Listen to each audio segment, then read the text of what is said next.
हिंदी मुहावरा ईंट का जवाब पत्थर से देना। ईंट का जवाब पत्थर से देना।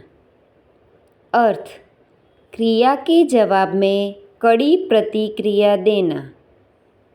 वाक्य, कल रात भारतीय सीमा पर शत्रु की फायरिंग होने पर भारतीय सेना ने ईंट का जवाब पत्थर से दिया।